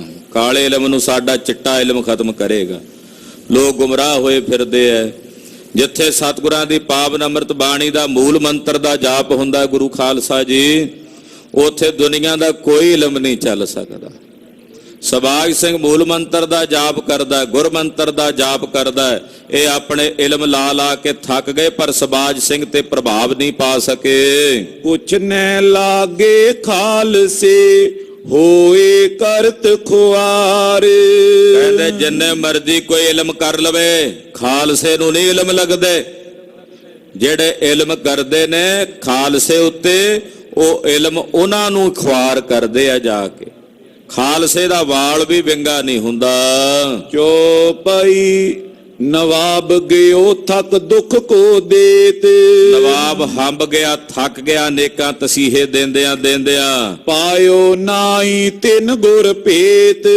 ਓਏ ਨਹੀਂ ਜਾਣਦਾ ਜਿਹੜੇ ਗੁਰੂ ਦੇ ਚੇਲੇ ਨੇ, ਉਹ ਗੁਰੂ ਕਿੱਡੀਆਂ ਵੱਡੀਆਂ ਬਰਕਤਾਂ ਤੇ ਤਾਕਤਾਂ ਦਾ ਮਾਲਕ ਹੈ। ਨਵਾਬ ਇਹ ਨਹੀਂ ਸੀ ਨਾ ਜਾਣਦਾ ਕਿ ਜਿਸ ਗੁਰੂ ਦੇ ਚੇਲੇ ਨੇ, ਜਿਸ ਗੁਰੂ ਦੇ ਸਿੱਖ ਨੇ, ਉਹ ਗੁਰੂ ਕਿੱਡੀਆਂ ਬਰਕਤਾਂ ਦਾ ਦਾਤਾ ਹੈ। ਉਹ ਤਾਂ ਸੈਂਕੜੇ ਸਾਲਾਂ ਤਾਈਂ ਦੁਸ਼ਟ ਦਮਨ ਦੇ ਰੂਪ ਦੇ ਵਿੱਚ ਭਜਨ ਕਰਦਾ ਰਿਹਾ। ਉਹਦੇ ਬਾਰੇ ਜਾਣਦਾ ਹੀ ਨਹੀਂ ਸੀ ਨਵਾਬ ਕਿ ਉਹ ਕਿੱਡੀਆਂ ਵੱਡੀਆਂ ਬਰਕਤਾਂ ਦੇ ਮਾਲਕ ਨੇ। ਜਲ ਤੋਂ ਥਲ ਤੇ ਥਲ ਤੋਂ ਕੂਆ ਕਰਨ ਦੀ ਤਾਕਤ ਰੱਖਣ ਵਾਲੇ ਹਨ। ਰਾਜਿਆਂ ਤੋਂ ਭਿਖਾਰੀ ਤੇ ਭਿਖਾਰੀਆਂ ਨੂੰ ਰਾਜੇ ਬਣਾਉਣ ਦੀ ਤਾਕਤ ਰੱਖਣ ਵਾਲੇ ਹਨ। ਐਸੇ ਗੁਰੂ ਦਾ ਭੇਤ ਇਹ ਨਵਾਬ ਨਹੀਂ ਸੀ ਜਾਣਦਾ। ਤਬ ਨਵਾਬ ਨੇ ਦੋ ਮੰਗਾਏ, ਉਹਨਾਂ ਨੂੰ ਸੱਦਿਆ। ਦੁੱਖ ਦੇਣੇ ਤੇ ਲੋਕ ਹਟਾਏ। ਇੱਕ ਵਾਰੀ ਰੋਕ ਦਿੱਤਾ ਦੁੱਖ ਦੇਣ ਤੋਂ। ਬੰਦੀ ਖਾਨੇ ਦਹੇ ਪਹੁੰਚਾਏ। ਬੰਦੀ ਖਾਨੇ 'ਚ ਪਹੁੰਚਾ ਦਿੱਤਾ। ਰਤਨ ਸਿੰਘ ਸੁਨ ਲਿਖਿਓ ਬਣਾਏ। ਭਾਈ ਰਤਨ ਸਿੰਘ ਜੀ ਕਹਿੰਦੇ, ਮੈਂ ਜਿਵੇਂ ਸੁਣਿਆ ਸੀ ਆਪਣੇ ਬਜ਼ੁਰਗਾਂ ਕੋਲੋਂ ਲਿਖਿਆ। ਸੁਬੇਗ ਸਿੰਘ ਗੁਰ ਪਤ ਰੱਖ ਲਈ। ਏਦਾਂ ਭਾਈ ਸੁਬੇਗ ਸਿੰਘ ਦੀ ਪੱਤ ਗੁਰੂ ਨੇ ਰੱਖ ਲਈ। ਉਹਦੀ ਸਿੱਖੀ ਕੇਸਾਂ ਸਵਾਸਾਂ ਨਾਲ ਨਿਭ ਗਈ। ਜੇ ਪੁੱਤਰ ਵੀ ਕਿਤੇ ਧਰਮ ਤੋਂ ਭ੍ਰਸ਼ਟ ਹੋ ਜਾਂਦਾ ਤਾਂ ਸੁਬੇਗ ਸਿੰਘ ਦੀ ਪੱਤ ਨਹੀਂ ਸੀ ਰਹਿਣੀ। ਗੁਰਦੇਵ ਨੇ ਭਾਈ ਸੁਬੇਗ ਸਿੰਘ ਦੀ ਪੱਤ ਰੱਖ ਲਈ। ਸੁਬੇਗ ਸਿੰਘ ਯੋਂ ਸਾਖੀ ਪਈ। ਇਹ ਸੀ ਭਾਈ ਸੁਬੇਗ ਸਿੰਘ ਦੀ ਸਾਖੀ। ਦੋਹਰਾ 1872 ਸਾਲ ਸੋ ਬਿਕਰਮ ਰਾਏ। ਕਹਿੰਦੇ ਇਹ ਕਿਹੜੇ ਸਾਲ ਦੀ ਬਾਤ ਹੈ? 1802 ਉੱਤਰੇ, 2 ਉੱਪਰ, ਯਾਨੀ ਕਿ 1802 ਸੰਮਤ ਬਿਕਰਮੀ ਤੇ ਈਸਵੀ ਦਾ ਸਾਲ ਸੀ 1745। 1745 ਈਸਵੀ ਤੇ 1802 ਸੰਮਤ ਬਿਕਰਮੀ ਦੇ ਵਿੱਚ ਇਹ ਸਾਰੇ ਤਸੀਹੇ ਭਾਈ ਸੁਬੇਗ ਸਿੰਘ ਤੇ ਸਬਾਜ ਸਿੰਘ ਨੂੰ ਦਿੱਤੇ ਗਏ। ਸੁਬੇਗ ਸਿੰਘ ਸਾਖੀ ਪਈ ਸੁਨੋ ਸੰਤ ਮਨ ਲਾਏ। ਭਾਈ ਸੁਬੇਗ ਸਿੰਘ ਜੀ ਕਹਿੰਦੇ ਸਾਖੀ ਪਈ ਹੈ, ਇਹ ਸੰਤ ਜਨੋ ਤੁਸੀਂ ਮਨ ਲਾ ਕੇ ਸੁਣੀ, ਅੱਗੇ ਵੀ ਸੁਣੋ। ਜੋ ਪਈ ਸਾਖੀ ਸੁਨੀ ਮੈਂ ਆਪਣੇ ਤਾਤ। ਭਾਈ ਸਾਹਿਬ ਕਹਿੰਦੇ ਜਿਹੜੀ ਸਾਖੀ ਹੈ ਮੈਂ ਆਪਣੇ ਪਿਤਾ ਦੇ ਕੋਲੋਂ ਸੁਣੀ। ਮੇਰੇ ਪਿਤਾ ਨੇ ਸਾਖੀ ਮੈਨੂੰ ਸੁਣਾਈ ਹੈ ਤੇ ਮੇਰੇ ਪਿਤਾ ਨੇ ਸਾਖੀ ਆਪਣੇ ਪਿਤਾ ਮਤਾਬ ਸਿੰਘ ਕੋਲੋਂ ਸੁਣੀ, ਅੱਖੀਂ ਵੇਖੀ। ਤੋ ਮੇਰੇ ਪਿਤਾ ਨੇ ਇਹ ਸਾਰੀ ਸਾਖੀ, ਪਿਤਾ ਕੌਣ ਸਨ? ਭਾਈ ਰਤਨ ਸਿੰਘ ਦੇ ਪਿਤਾ ਦਾ ਨਾਮ ਸੀ ਭਾਈ ਰਾਏ ਸਿੰਘ, ਜਿਨ੍ਹਾਂ ਬਾਰੇ ਪਿੱਛੇ ਸੁਣਿਆ ਹੀ ਆ ਵੀ ਵੱਢ ਕੇ ਸੁੱਟ ਗਏ ਸਨ, ਪਰ ਪਰਮੇਸ਼ਰ ਨੇ ਰੱਖ ਲਿਆ।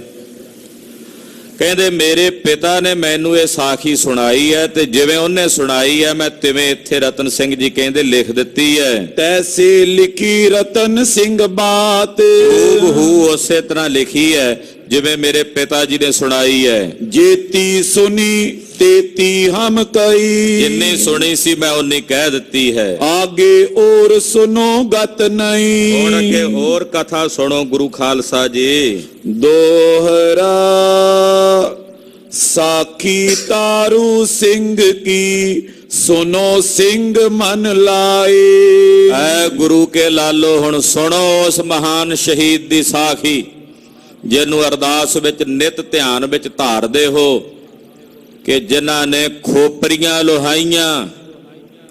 ਜਦੋਂ ਇਹ ਪੰਕਤੀ ਕਹੀ ਜਾਂਦੀ ਹੈ ਨਾ ਅਰਦਾਸ ਵਿੱਚ ਅੱਜ ਵੀ ਕਿ ਜਿਨ੍ਹਾਂ ਨੇ ਖੋਪਰੀਆਂ ਲੋਹਾਈਆਂ, ਉਦੋਂ ਸਾਡਾ ਸਾਰਿਆਂ ਦਾ ਧਿਆਨ 25-26 ਸਾਲਾਂ ਦੇ ਨੌਜਵਾਨ ਸ਼ਹੀਦ ਭਾਈ ਤਾਰੂ ਸਿੰਘ ਬਦੇਹੀ ਵੱਲ ਚਲਿਆ ਜਾਂਦਾ ਹੈ।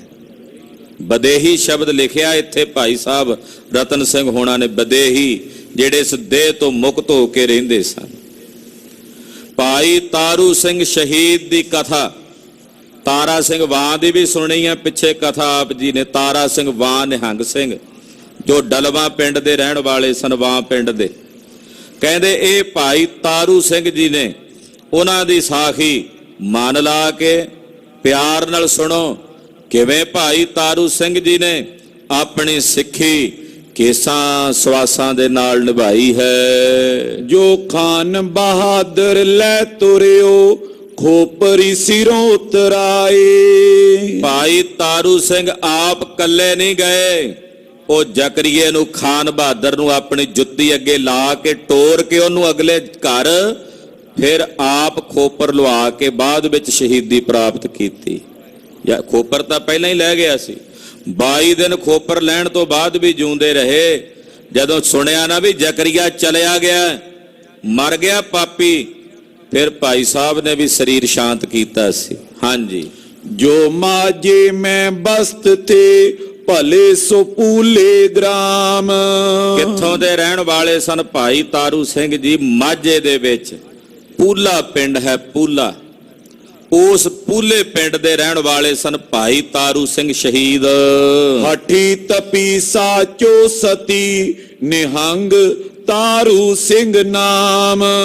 ਭਾਈ ਤਾਰੂ ਸਿੰਘ ਜੀ ਹਠੀ ਵੀ ਸਨ, ਤਪੀ ਵੀ ਸਨ, ਸੱਚੇ ਸਤੀ ਵੀ ਸਨ ਤੇ ਨਿਹੰਗ ਸਿੰਘ ਸਨ ਭਾਈ ਤਾਰੂ ਸਿੰਘ ਜੀ। ਨਿਹੰਗ ਸਿੰਘ ਬਾਣੇ 'ਚ ਰਹਿੰਦੇ ਸਨ, ਨਿਹੰਗ ਸਿੰਘ ਸਜੇ ਹੋਏ ਸੀ ਖੰਡੇ ਦੀ ਪੌਲ ਛੱਕ ਕੇ। ਤੋ ਨਿਹੰਗ ਸਿੰਘ ਸਨ ਭਾਈ ਤਾਰੂ ਸਿੰਘ ਜੀ, ਜਿਨ੍ਹਾਂ ਨੂੰ ਆਮ ਕਰਕੇ ਉਸ ਇਲਾਕੇ 'ਚ ਤਾਰੂ ਸਿੰਘ ਨਿਹੰਗ ਕਹਿੰਦੇ ਸਨ।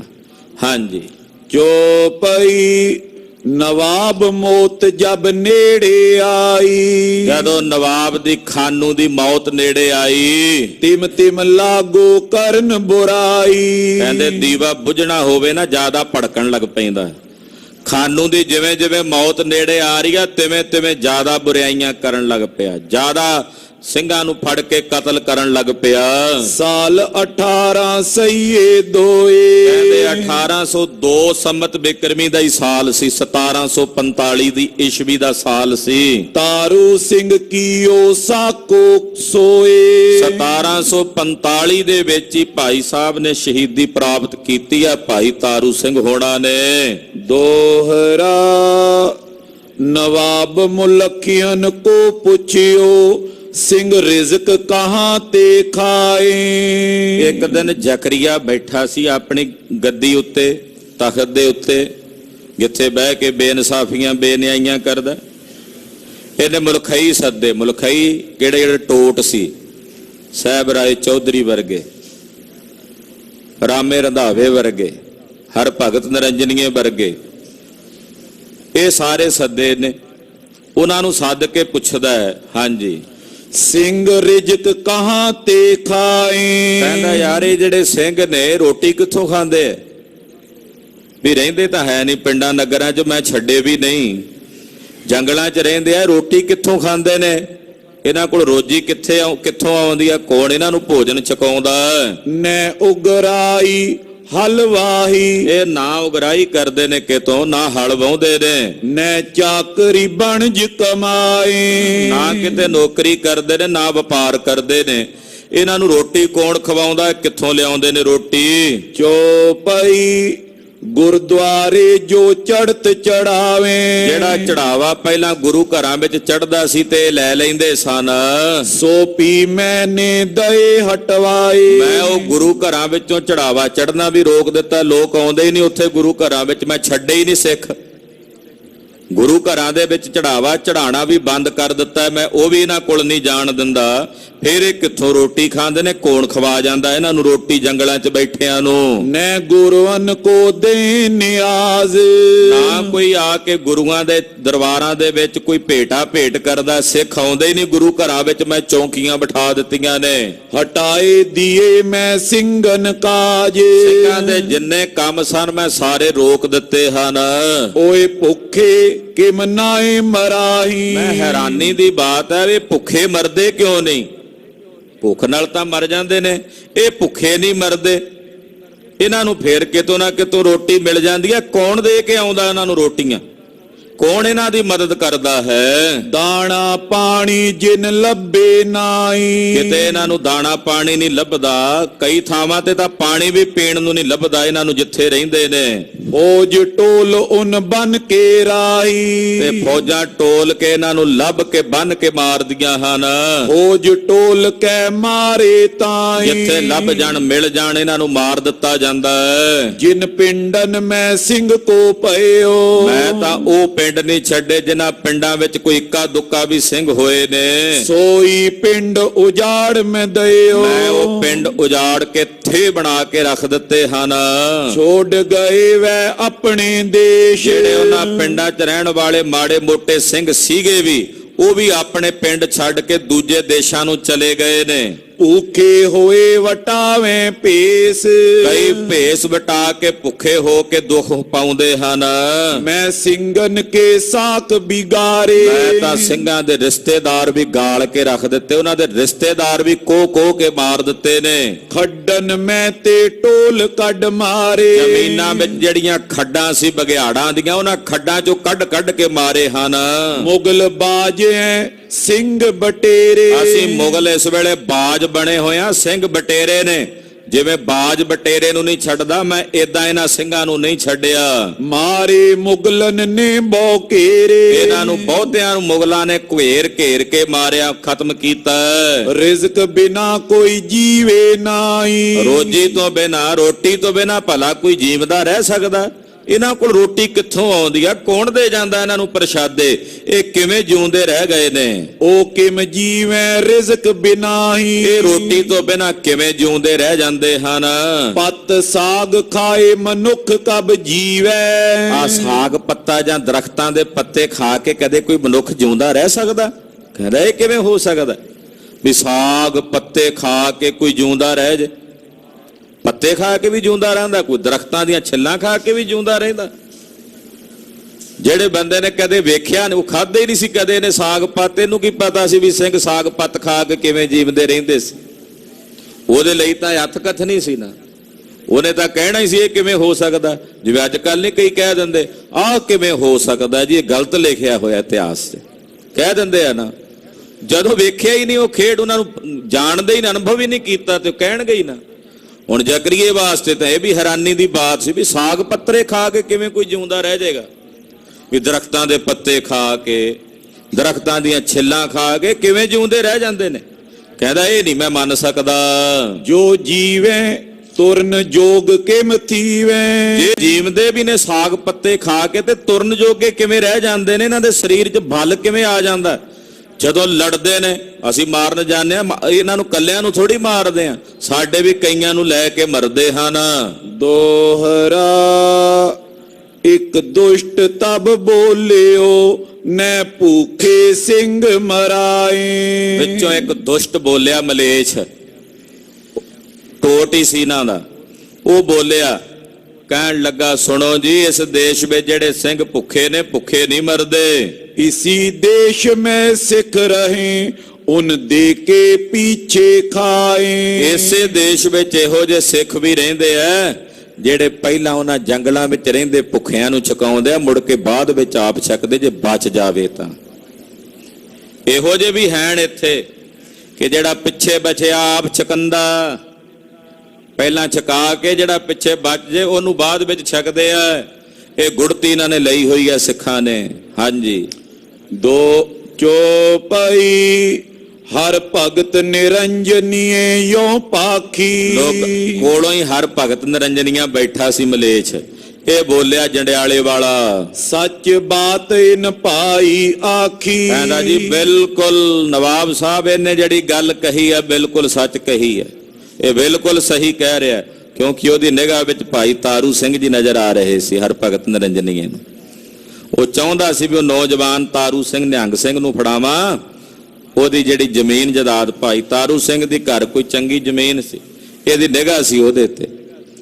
ਉਹ ਕਹਿੰਦਾ ਜੀ ਹਾਂ ਇਹ ਜੋ ਕਹਿ ਰਿਹਾ ਹੈ ਬਿਲਕੁਲ ਸੱਚ ਕਹਿ ਰਿਹਾ ਹੈ। ਐਸੇ ਐਸੇ ਸਿੰਘ ਜਗ ਮਾਈ, ਇਸ ਜੱਗ ਵਿੱਚ ਇਹੋ ਜਿਹੇ ਸਿੰਘ ਵੀ ਹਨ, ਸਿੰਘ ਛਕਾਏ ਪੀਏ ਨਿਜ ਖਾਈ। ਉਹ ਦੂਜੇ ਸਿੰਘਾਂ ਨੂੰ ਖਵਾ ਕੇ ਮੁੜ ਕੇ ਬਾਅਦ ਵਿੱਚ ਆਪ ਕੁਝ ਖਾਂਦੇ ਪੀਂਦੇ ਹਨ। ਆਪ ਸਏ ਵੈ ਨੰਗ ਹਰ ਭੁੱਖ। ਇਹੋ ਜਿਹੇ ਸਿੰਘ ਨੇ ਇੱਥੇ ਇਸ ਦੇਸ਼ ਵਿੱਚ ਕਿ ਆਪ ਆਪਣੇ ਤਨ ਤੇ ਨੰਗ ਤੇ ਭੁੱਖ ਸਹਾਰ ਲੈਂਦੇ ਨੇ। ਦੇਖ ਸਕੇ ਨੈ ਸਿੰਘਨ ਦੁੱਖ, ਪਰ ਉਹ ਦੂਜੇ ਆਪਣੇ ਭਰਾਵਾਂ ਦਾ ਸਿੰਘਾਂ ਦਾ ਦੁੱਖ ਨਹੀਂ ਬਰਦਾਸ਼ਤ ਕਰ ਸਕਦੇ। ਆਪਣੇ ਤਨ ਤੇ ਨੰਗ ਭੁੱਖ ਸਹਾਰ ਲੈਂਦੇ ਐ, ਪਰ ਆਪਣੇ ਸਾਥੀ ਸਿੰਘਾਂ ਦੀ ਦੁੱਖ ਭੁੱਖ ਨਹੀਂ ਸਹਾਰ ਸਕਦੇ। ਆਪ ਗੁਜ਼ਾਰੇ ਅਗਨੀ ਨਾਲ, ਆਪ ਆਪਣਾ ਗੁਜ਼ਾਰਾ ਅੱਗ ਦਾ ਸੇਕ ਕਰਕੇ ਨਾ, ਕੋਲ ਅੱਗ ਬਾਲ ਕੇ ਉਹਦੇ ਕੋਲ ਸੇਕ ਦੇ ਵਿੱਚ ਆਪਣਾ ਸਿਆਲਾਂ ਵਿੱਚ ਗੁਜ਼ਾਰਾ ਕਰ ਲੈਂਦੇ ਨੇ। ਸਿੰਘਨ ਕਲੇ ਪੁਸ਼ਾਕ ਵਿਸਾਲ, ਆਪ ਨਹੀਂ ਪਾਉਂਦੇ ਕੱਪੜਾ, ਸਿੰਘਾਂ ਨੂੰ ਜੰਗਲਾਂ ਵਿੱਚ ਭੇਜਦੇ ਆ ਵੀ ਉਹ ਸਾਡੇ ਭਰਾ ਪਾ ਲੈਣ ਕੱਪੜੇ ਤਨ ਤੇ। ਜਿਹੜੀ ਇਹ ਸਿੰਘਾਂ ਦੀ ਮੁਹਿੰਮ ਸਫਲ ਹੋਈ ਹੈ ਨਾ, ਜੁਝਾਰੂ ਸਿੰਘ ਤੇ ਗ੍ਰਿਸ਼ਤੀ ਸਿੰਘ, ਇਹਨਾਂ ਨੂੰ ਦੋ ਹਿੱਸਿਆਂ 'ਚ ਆਪਾਂ ਵੰਡ ਲਈਏ। ਜੇ ਦੋ ਇੱਕ ਪ੍ਰਕਾਰ ਦੇ ਇਹ ਦੋ, ਉਹਨਾਂ ਗ੍ਰਿਸ਼ਤੀਆਂ ਵਿੱਚੋਂ ਵੀ ਜੁਝਾਰੂਆਂ 'ਚ ਜਾ ਰਲਦੇ ਸੀ। ਜੁਝਾਰੂਆਂ ਦਾ ਕੰਮ ਸੀ ਜੂਝਣਾ ਦਲਾਂ ਪੰਥਾਂ ਦਾ, ਗ੍ਰਿਸ਼ਤੀ ਸਿੰਘ ਘਰਾਂ ਵਿੱਚ ਕਾਰ ਵਿਹਾਰ ਕਰਕੇ ਉਹਨਾਂ ਤੱਕ ਪਹੁੰਚਦਾ ਕਰਦੇ ਸੀ। ਜੇ ਉਹਨਾਂ ਕੋਲ ਰੋਜੀ ਰੋਟੀ ਨਾ ਪਹੁੰਚੇ, ਕੱਪੜਾ ਨਾ ਪਹੁੰਚੇ, ਉਹਨਾਂ ਦੀ ਮਦਦ ਬਿਨਾਂ ਉਹ ਵੀ ਕੁਝ ਨਹੀਂ ਸੀ ਕਰ ਸਕਦੇ। ਦੋਵੇਂ ਇੱਕ ਦੂਜੇ ਦੇ ਪੂਰਕ ਸਨ। ਕਹਿੰਦੇ ਸਿੰਘ ਇਹੋ ਜਿਹੇ ਨੇ ਵੀ ਆਪ ਜੇ ਸਿਆਲ ਦਾ ਦਿਨ ਹੋਵੇ ਤੇ ਕੋਲ ਅੱਗ ਬਾਲ ਲੈਂਦੇ ਐ, ਪਰ ਆਪ ਕੱਪੜਾ ਨਹੀਂ ਪਾਉਂਦੇ ਮੋਟਾ। ਕੋਈ ਕੱਪੜਾ ਹੁੰਦਾ ਤੇ ਸਵਾ ਕੇ ਬਾਹਰ ਸਿੰਘਾਂ ਕੋਲ ਜੰਗਲਾਂ ਵਿੱਚ ਭੇਜ ਦਿੰਦੇ ਆ ਵੀ ਉਹ ਬਾਹਰ ਸੀਤ ਲਹਿਰਾਂ 'ਚ ਫਿਰਦੇ ਆ, ਉਹਨਾਂ ਨੂੰ ਸਾਡੇ ਨਾਲੋਂ ਵੱਧ ਜ਼ਰੂਰਤ ਹੈ। ਉਹਨਾਂ ਨੂੰ ਕੋਈ ਮੋਟਾ ਕੱਪੜਾ ਹੁੰਦਾ ਉੱਥੇ ਭੇਜ ਦਿੰਦੇ ਨੇ। ਕਈ ਪੀਸ ਨਾ ਪੀਸ ਕਮਾਵੇ, ਕਈ ਸਾਰਾ ਦਿਨ ਆਟਾ ਪੀਸਦੇ ਹਨ। ਵੈ ਪੀ ਸਿੰਘਨ ਪਾਸ ਪੁਚਾਵੇ, ਆਟਾ ਪੀ ਕੇ ਵੀ ਸਿੰਘਾਂ ਦੇ ਕੋਲ ਭੇਜ ਦਿੰਦੇ ਆ ਵੀ ਲੋੜ ਪੈਣ ਤੇ ਜੇ ਉਹਨਾਂ ਕੋਲ ਦਾਲ ਲੱਗੇ ਤੇ ਉਹ ਰੋਟੀਆਂ ਤਾਂ ਪਕਾ ਲੈਣ ਆਪਣੀਆਂ ਮਾੜੀਆਂ ਮੋਟੀਆਂ। ਆਟਾ ਵੀ ਪੀਸ ਕੇ ਕੱਚਾ ਪਚਾ ਦਿੰਦੇ ਨੇ। ਬਾਣ ਬੱਟ ਕਈ ਕਰੇ ਮਜ਼ਦੂਰੀ, ਐ ਸੂਬਾ ਲਾਹੌਰ ਮੈਂ ਤੈਨੂੰ ਕੀ ਦੱਸਾਂ ਇਹਨਾਂ ਸਿੰਘਾਂ ਬਾਰੇ। ਕਈ ਸਿੰਘ ਵਾਣ ਵੱਟਦੇ ਨੇ, ਘਰਾਂ ਚ ਉਂਗਲਾਂ ਤੇ ਛਾਲੇ ਪੈ ਜਾਂਦੇ ਵਾਣ ਵੱਟਦੇ ਆ ਉਹਨਾਂ ਦੇ। ਸਾਰਾ ਦਿਨ ਵਾਣ ਵੱਟ ਕੇ ਜਿਹੜੀ ਮਜ਼ਦੂਰੀ ਮਿਲਦੀ ਆ ਸ਼ਾਮ ਨੂੰ ਉਹਨਾਂ ਨੂੰ ਭੇਜੈ ਸਿੰਘਨ ਪਾਸ ਜ਼ਰੂਰੀ। ਉਹ ਜਿਹੜੀ ਮਜ਼ਦੂਰੀ ਮਿਲਦੀ ਆ ਪੈਸੇ ਉਹ ਸਿੰਘਾਂ ਦੇ ਕੋਲ ਭੇਜ ਦਿੰਦੇ ਆ। ਪੈਸਾ 2 ਪੈਸਾ 5 ਪੈਸੇ ਜੋ ਮਿਲਦੇ ਰੁਪਈਆ, ਜਾਂ ਉਹਦੀ ਕੋਈ ਰਸਤ ਬਸਤ ਖਰੀਦਦੇ, ਕੱਪੜਾ ਖਰੀਦਦੇ, ਉਹ ਭੇਜ ਦਿੰਦੇ ਸਿੰਘਾਂ ਦੇ ਕੋਲ। ਆਪ ਫਿਰ ਭੁੱਖੇ ਹੀ ਫਾਕਿਆਂ ਵਿੱਚ ਰਾਤ ਕੱਟ ਲੈਂਦੇ ਐ, ਪਰ ਆਪਣੇ ਨਾਲ ਦੇ ਉਹਨਾਂ ਸਾਥੀ ਸਿੰਘਾਂ ਦੀ ਮਦਦ ਕਰਦੇ ਹਨ। ਦੂਰ ਜਾਏ ਜੋ ਚਾਕਰੀ ਕਰਈ, ਕਈ ਇਹਨਾਂ ਵਿੱਚੋਂ ਦੂਰ ਦੇਸ਼ਾਂ ਵਿੱਚ, ਉਧਰ ਬੀਕਾਨੇਰ ਵਾਲੇ ਪਾਸੇ, ਜੈਪੁਰ ਵਾਲੇ ਪਾਸੇ, ਉਧਰ ਜਾ ਕੇ ਨੌਕਰੀਆਂ ਕਰਦੇ ਨੇ। ਇਹਨਾਂ ਵਿੱਚੋਂ ਕਈ ਸਿੰਘ ਉਧਰ ਦੂਜਿਆਂ ਇਲਾਕਿਆਂ ਵਿੱਚ ਜਾ ਕੇ ਨੌਕਰੀਆਂ ਕਰਦੇ ਨੇ। ਆਏ ਸਿੰਘਨ ਕੇ ਆਗੇ ਧਰਈ, ਉਹ ਵੀ ਆ ਕੇ ਸਿੰਘਾਂ ਦੇ ਕੋਲ ਜਿਹੜੀ ਨੌਕਰੀ ਦੀ ਤਨਖਾਹ ਮਿਲਦੀ ਹੈ ਸਿੰਘਾਂ ਕੋਲ ਹਾਜ਼ਰ ਕਰ ਦਿੰਦੇ। ਖਾਲਸਾ ਜੀ ਲੋ ਤੁਸੀਂ ਵਰਤੋ, ਅਸੀਂ ਫੇਰ ਚੱਲੇ ਆ ਨੌਕਰੀ ਤੇ। ਜੋ ਉਹਨਾਂ ਕੋਲ ਕੁਝ ਜੋੜਦੇ ਆ ਮਾਇਆ, ਉਹ ਵੀ ਲਿਆ ਕੇ ਖਾਲਸੇ ਕੋਲ ਹਾਜ਼ਰ ਕਰ ਦਿੰਦੇ ਹਨ। ਇਹੋ ਜਿਹੇ ਨੇ ਸਿੰਘ। ਸਿੰਘ ਜੋ ਪਰਦੇਸ ਸਿਧਾਰੇ, ਇਹਨਾਂ ਵਿੱਚੋਂ ਕਈ ਸਿੰਘ ਇਹਨਾਂ ਦੇ ਪਰਦੇਸ ਗਏ ਹੋਏ ਨੇ, ਵਿਦੇਸ਼ਾਂ ਵਿੱਚ। ਜਿਹੜੇ ਵਿਦੇਸ਼ਾਂ ਵਿੱਚ ਗਏ ਹੋਏ ਨੇ, ਭੇਜੇ ਸਿੰਘਨ ਓਏ ਗੁਰੂ ਪਿਆਰੇ। ਉਹ ਵਿਦੇਸ਼ਾਂ ਵਿੱਚ ਕੰਮ ਕਰਦੇ ਆ, ਮਿਹਨਤਾਂ ਕਰਦੇ ਆ, ਮਸ਼ੱਕਤਾਂ ਘਾਲਦੇ ਆ, ਉੱਥੋਂ ਵੀ ਉਹ ਆਪਣੀ ਮਸ਼ੱਕਤ ਦੇ ਵਿੱਚੋਂ ਮਿਹਨਤ ਦਾ ਪੈਸਾ ਆਪਣੇ ਨਾਲ ਸਾਥੀ ਸਿੰਘਾਂ ਵਾਸਤੇ ਜੰਗਲਾਂ ਵਿੱਚ ਭੇਜ ਦਿੰਦੇ ਹਨ। ਦੋਹਰਾ ਸੁਨ ਨਵਾਬ ਸਿਰ ਫੇਰ ਕਹਿ ਕਠਨ ਪੰਥ ਭਇਓ ਆਹੀ। ਕਹਿੰਦੇ ਜਦੋਂ ਨਵਾਬ ਨੇ ਗੱਲ ਸੁਣੀ, ਉਹਨੇ ਸਿਰ ਫੇਰਿਆ, ਏਦਾਂ ਹਿਲਾਇਆ ਚੰਗੀ ਤਰ੍ਹਾਂ, ਸਿਰ ਝੰਜੋੜਿਆ ਤੇ ਫਿਰ ਬੋਲਿਆ, ਕਹਿਣ ਲੱਗਾ ਰੱਬ ਦੀ ਦੁਹਾਈ ਆ ਖੁਦਾ ਦੀ ਵੀ ਏਡਾ ਕਰੜਾ ਪੰਥ ਹੈ, ਕਠਨ ਭਇਓ, ਏਡਾ ਕਠਨ, ਇਤਨਾ ਕਰੜਾ ਹੈ ਪੰਥ। ਹਾਂਜੀ, ਹਮ ਤੇ ਮਾਰੇ ਮਰਤ ਕਬ ਮਾਰੇ ਇਨੈ ਖੁਦਾਏ। ਜ਼ਕਰੀਆ ਜਿਹਨੇ ਦਿਨ ਰਾਤ ਇੱਕ ਕੀਤਾ ਹੋਇਆ ਸੀ ਸਿੰਘਾਂ ਨੂੰ ਮਾਰਨ ਲਈ, ਅੱਜ ਬੋਲਿਆ, ਖੁਦ ਬੋਲਿਆ, ਕਹਿੰਦਾ ਸਾਡੇ ਮਾਰਿਆਂ ਨਹੀਂ ਇਹ ਮਰਦੇ, ਇਹਨਾਂ ਨੂੰ ਤਾਂ ਖੁਦਾ ਹੀ ਮਾਰੇ ਤਾਂ ਮਰਨ। ਇਹ ਬੋਲਿਆ ਜ਼ਕਰੀਆ, ਹਾਰ ਸੀ, ਸਭ ਤੋਂ ਵੱਡੀ ਹਾਰ ਸੀ ਜ਼ਕਰੀਏ ਦੀ।